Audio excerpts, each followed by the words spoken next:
उधर पूरे देश का ध्यान बंगाल पर लगा था। इधर योगी के यूपी में लग रहे थे पाकिस्तान जिंदाबाद के नारे। अचानक योगी के मोबाइल पर पहुंची तस्वीर और दौड़ पड़े अधिकारी। पहली बार योगी आदित्यनाथ ने लिया ऐसा फैसला सुनकर कांप उठे 57 मुस्लिम देश। मस्जिद में नमाज पढ़ने पर लगी रोक तो मौलाना और कट्टरपंथियों में मच गया हड़कंप। यूपी को दूसरा बांग्लादेश बनाने की थी तैयारी। पाकिस्तानी झंडा लहराकर बाबा को चैलेंज दे रहा था कट्टरपंथी। इस बारी कट्टरपंथियों को पाकिस्तान प्रेम दिखाना पड़ गया भारी। हर किसी का ध्यान बंगाल पर लगा था। इधर कट्टरपंथी यूपी को दूसरा बांग्लादेश बनाने की तैयारी कर चुके थे।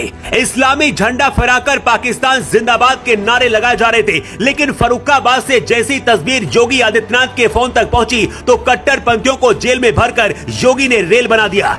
यूपी देश का सबसे बड़ा राज्य है, इसलिए यूपी को काबू करना हर किसी के बस की बात नहीं। 15 अगस्त के एक दिन पहले जब योगी ने ऐलान किया था कि पाकिस्तान और बांग्लादेश का भारत में विलय हो सकता है, उसके बाद से ही कट्टरपंथी बिलबिलाने लगे थे और कुछ ऐसा करना चाहते थे कि अपनी ताकत को दिखाएं और यूपी को दूसरा बांग्लादेश बनाने की साजिश रची। भारत के 3 पड़ोसी मुल्क पाकिस्तान, बांग्लादेश और अफगानिस्तान में कभी हिंदुओं की अच्छी खासी आबादी हुआ करती थी, लेकिन अब वहां तेजी से इनकी संख्या घट रही है। इसे थोड़ा आंकड़ों की मदद से अगर समझे तो बांग्लादेश में गैर मुस्लिमों की आबादी तेजी से घटी है। 1991 में बांग्लादेश, जो कि तब पूर्वी पाकिस्तान था, उस दौरान गैर मुस्लिम आबादी 23.2% थी। यहाँ आखिरी बार 2011 में जनगणना हुई थी। इसमें सामने आया था कि बांग्लादेश में गैर मुस्लिमों की आबादी घटकर 9.4% रह गई है। अल जजीरा की रिपोर्ट के मुताबिक 1970 के दशक में अफगानिस्तान में 7 लाख से ज्यादा हिंदू और सिख रहते थे, लेकिन अब वहाँ उनकी आबादी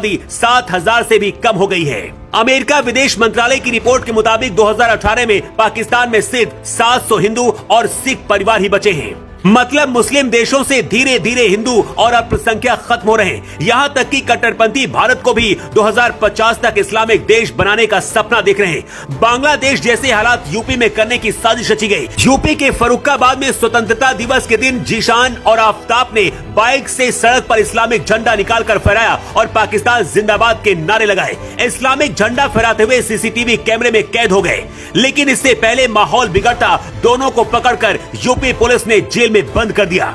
दावा किया जा रहा कि कट्टरपंथियों की साजिश थी ताकि बांग्लादेश जैसे हालात यूपी में भी पैदा किए जा सके। लेकिन सपना पूरा होने से पहले ही योगी आदित्यनाथ ने कट्टरपंथियों को पलीता लगा दिया। लेकिन मौलाना और कट्टरपंथी तो तब बौखला गए जब योगी की पुलिस ने मुजफ्फरनगर में मस्जिद में नमाज पढ़ने पर ही बैन लगा दिया। यूपी पुलिस ने इतना बड़ा फैसला क्यों लिया, पूरी कहानी चलिए आपको बताते हैं। मुजफ्फरनगर जेल में स्थित मस्जिद में नमाज अदा करने से जेल प्रशासन ने मुसलमानों को रोका, जिसके बाद बवाल तो मचना ही था। 57 मुस्लिम देशों को भी जब ये पता चला कि योगी बाबा के यूपी में नमाज पढ़ने पर बैन लगा दिया गया तो वो बौखला गए। योगी कभी भी कुछ भी कर सकते हैं, ये पूरी दुनिया जानती है। यही वजह कि योगी से 57 मुस्लिम देश भी थर थर कांपते हैं।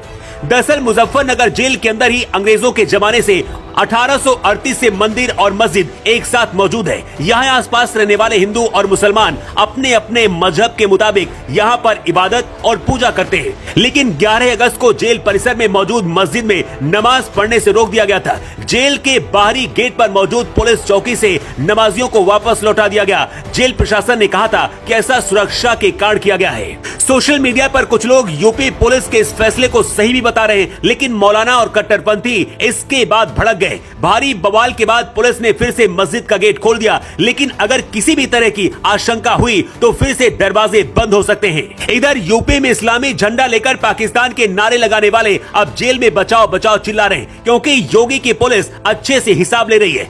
यूपी बंगाल नहीं है जहां सरकार और पुलिस अपराधियों को बचाती है। यूपी में अपराधियों को जमीन से खोद खोद कर छिलके निकाल दिए जाते हैं। Bureau report.